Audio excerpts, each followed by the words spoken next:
The audio tape that's been floating around her for quite a few weeks, where Laurie Vallow talks about how she wanted to kill her husband, Joseph Ryan, I think that's confirmation. It's the closest we're going to get to a confession from her that she is responsible for his death. Whether she did it or Alex did it, who knows? But I've believed for a long time, that Laurie Vallow is a female Chris Watts. She's a family annihilator. She got rid of her kids. She got rid of two of her husbands. I absolutely believe that Joseph Ryan died at her hands or her brother's hands. And it's interesting because I was just thinking about the timeline, and I've got a rough timeline in my head. She actually, Joseph Ryan died before she met Chad Daybell. So that means that this Black Widow has been on a killing spree long before she met Chad Daybell. So for any of you who still believe that she met Chad Daybell and he put these ideas into her head and that he was the mastermind of everything, no. She was the mastermind. She is diabolical. She is the worst of the worst. Laurie Vallow, in my opinion, and I've watched Deadly Women and I've read about the worst of the worst, the Myra Hindleys of the world, like I said, Rose West's, Jodi Arias's of the world. She is the worst of the worst because she did it to her own. And it's interesting that Colby, her son, made those allegations. And I'm not saying that he's lying. I don't know if Joseph Ryan is innocent of the allegations or not. But I wouldn't put it past Laurie Vallow to manipulate her children into believing that something inappropriate happened when it didn't. I think she's that cruel. I think she's that calculated. I think she's that manipulative. I think she is a very, very diabolical woman, probably the worst I've ever seen. And I've said many times, she's getting away with it as we speak because murder charges still haven't been brought forth. She's gotten away with at the very least, 5 murders. And if you think about all the victims between Chad and Laurie that we know of, most of the victims are in association or related to Laurie, her husbands, her children. Tammy Daybell is the only one that we know of that's linked to Chad. But then there's also the possibility that Alex Cox was actually one of their victims. And I'm starting to believe that Alex Cox might just be another one of their victims. I think they're that dangerous, but I think that she is the mastermind. I think she is the most dangerous person that I've come across ever in any crime case, because she has that normal facade. She has that charm. She looks normal. And yet she is so destructive and so deadly. This woman has caused so much pain and so much destruction to so many people. And, just thinking about the fact that if only the police had done their jobs. I've told you, I think that this is a botched case. I don't think it's been investigated properly. I think the police have done a terrible, terrible job of it. There's been way too many delays. They should be, both Chad and Laurie should, as we speak, be spending life in prison, the rest of their lives in prison. The case should have been wrapped up a long time ago.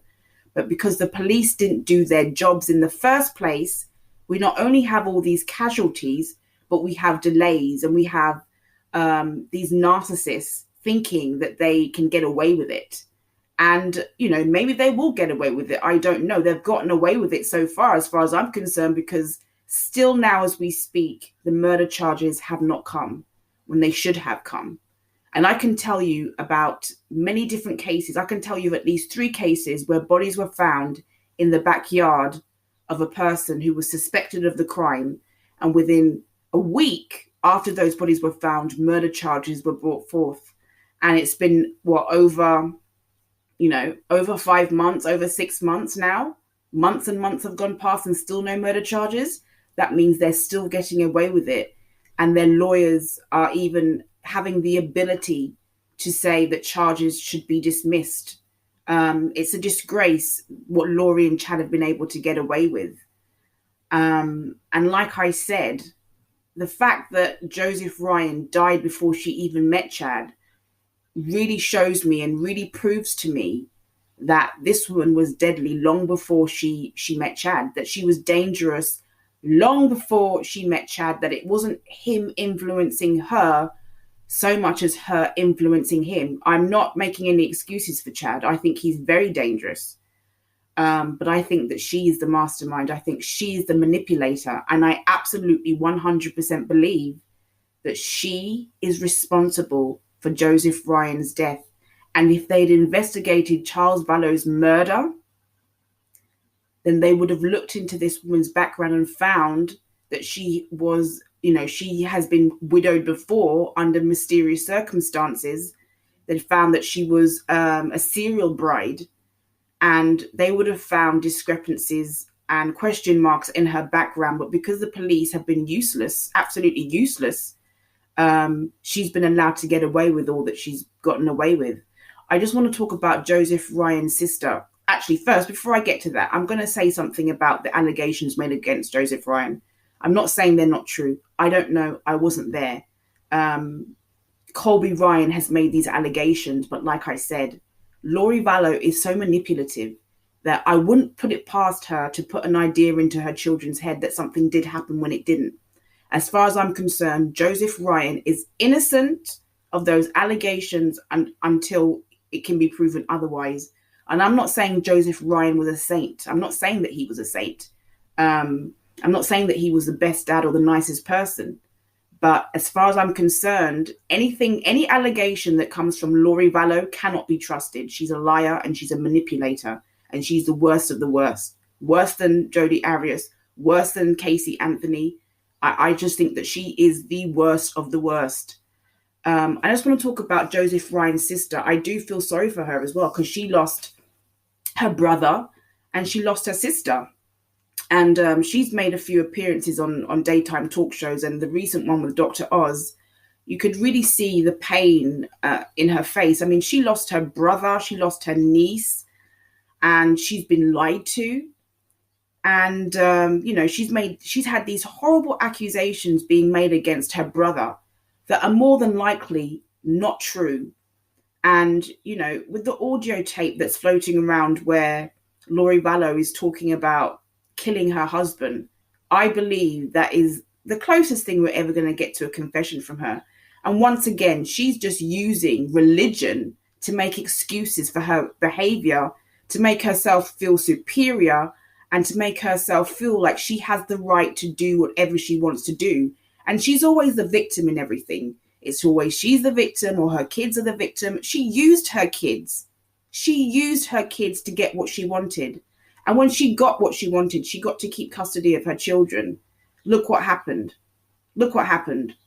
And, the authorities failed Tylee and JJ, and the police failed Tylee and JJ, and the courts failed Tylee and JJ, while this woman was allowed to get away with murdering, maiming, killing, torturing, lying, manipulating. This woman is a very malignant narcissist. She's not just an overt narcissist, or she's not a covert narcissist. She is a very toxic, malignant narcissist.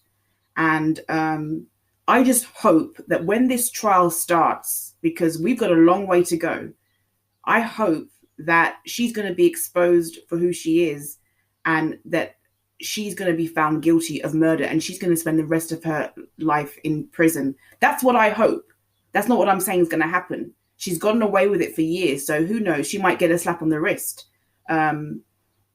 This woman is diabolical to the core. She's cruel. She's wicked.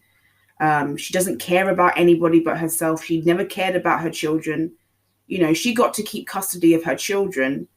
She got to kill Joseph Ryan. She killed him, or she got her brother to kill him.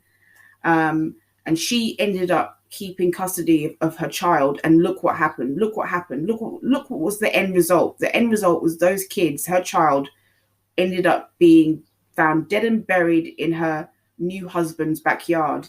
If only Joseph Ryan had lived and was able to take custody of Tylee, then at least maybe she would still be alive today. This woman just uses religion to manipulate people, to love bomb people, to take advantage of people. And I don't believe that she believes any of what she says at all. She knows it's rubbish, but it's just, religion is just used as a manipulative tool, to take advantage of people, to use and abuse people, and for her to think that she can get away with doing what she wants. Very, very wicked woman. Very, very wicked. The coldest heart that I've ever come across. The coldest female heart that I've ever come across since I've been studying true crime.